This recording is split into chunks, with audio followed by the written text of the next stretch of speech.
بسم اللہ الرحمن الرحیم۔ السلام علیکم دوستوں، جب حضرت عباس میدان کربلا میں شہید ہو گئے تو حضرت امام حسین اونٹنی پر سوار ہوئے اور یزیدی فوجیوں کے سامنے آئے اور اللہ اور رسول کی تعریف بیان کی۔ پھر فرمایا، اے کوفیہ، تم جانتے ہو کہ میں کون ہوں، کس کی اولاد ہوں؟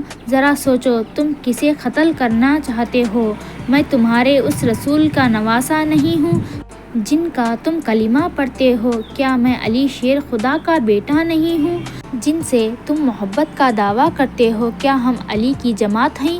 اس وجہ سے تم لوگوں نے مجھے یہاں بلایا اور اس مصیبت میں پہنچایا کہ مجھ کو میرے بال بچوں کو پانی لینے ترسایا گیا، میں نے تم سے کسی کا خون بہایا گیا، کوئی تکلیف دی جس کے بدلے تم مجھ سے قتل کرنا چاہتے ہو اور فوج کے ذریعے مجھ پر چڑھائی کر رہے ہو؟ اور افسوس کہ وہ لوگ ایسے ظالم اور ایسے بے رحم تھے کہ کسی بات کا ان پر لحاظ نہیں آیا اور نہ کوئی جواب دیا۔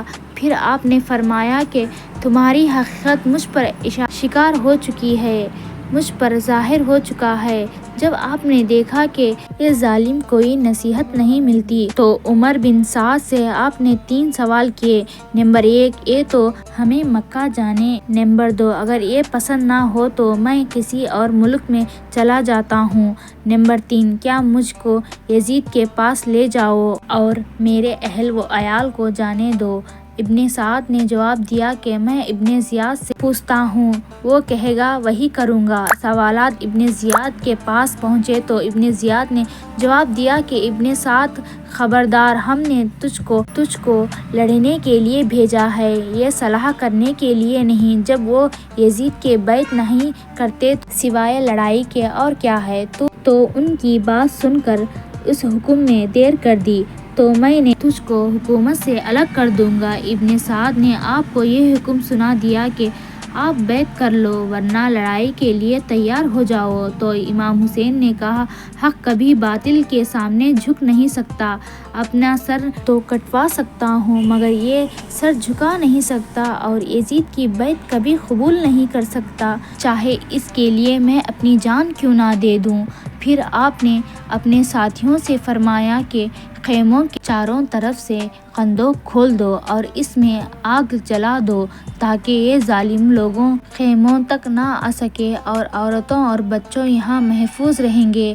اور آپ گھوڑوں پر سوار ہوئے اور اپنے فدائیوں کی صف کو درست کیا اور فرمایا، تم لڑنے میں پہل نہ کرنا، جب تک کوئی دشمن کی فوج سے لڑنے کے لیے نہ آئے تب تک نہ لڑنا۔ پھر یزیدی لوگوں نے امام حسین کی ایک آدمی کے مقابلے کیا، آدمیوں کو بھیجا اور لڑنے کی وجہ سے کوئی پاس نہیں آتا بلکہ دور سے ہی تیر مارنے لگے، اور حسینی موجودہ کے سامنے جو آتا اس کو حسینی موجودہ کتے کی طرح مارتے تھے، کیونکہ حسینی موجودوں کے اندر شہادت کا جذبہ تھا۔ وہ یہ سوچتے تھے کہ ہم اللہ کی راہ میں شہید ہوں گے، ہمیں جنت ملے گی اور ہمیں اپنی پیاس حوض کوثر سے مٹائیں گے، اور یہ جذبہ ان کا اندر اللہ کی طرف سے اترا اور اللہ انہیں ایسی قوت عطا کرتا کہ ایک حسینی موجودہ 100 یزیدوں کو نصت و نابود کر دیتا۔ اسی طرح 50 حسینیوں نے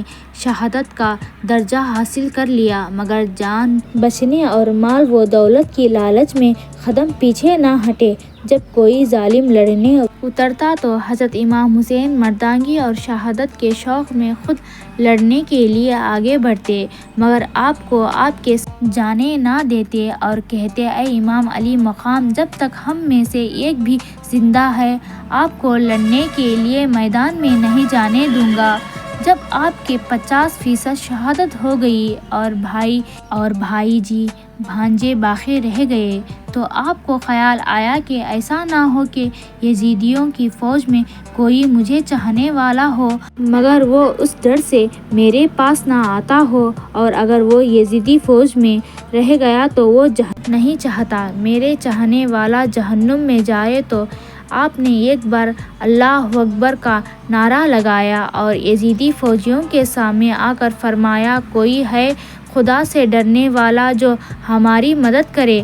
جب آپ نے یہ نعرہ لگایا تو خدا کی ہدایت سے ہر بن یزید راہی جو سب سے پہلے فوج لے کر آیا تھا، گھوڑا دوڑ کر دشمن کی فوج سے نکل کر آیا، اور ہر کا بیٹا اور بھائی اور غلام بھی آئے اور آپ کے ہاتھ چوم کر ہر نے کہا، اے امام حسین، خدا نے آپ کو صدقہ ہم کو دوزخیوں کے جماعت سے نکال دیا۔ ہم چاہتے ہیں کہ اپنی جانوں کو آپ پر قربان کر دیں گے اور شہادت حاصل کریں گے۔ آپ نے ان سب کو چھاتی سے لگایا اور انہیں لڑنے کی اجازت مانگی تو آپ نے فرمایا، بھائی تم مہمان ہو، میرے دل نہیں چاہتا کہ تم کو کوئی تکلیف میں ڈالوں۔ آخرکار ہر نے اجازت لی اور لڑائی کے لیے میدان میں آئے اور پھر دشمنوں کو قتل کر کے شہید ہو گئے۔ اسی طرح ہر کی بعد ان کے بھائی اور بیٹے اور غلام بہت سے دشمنوں کو قتل کر کے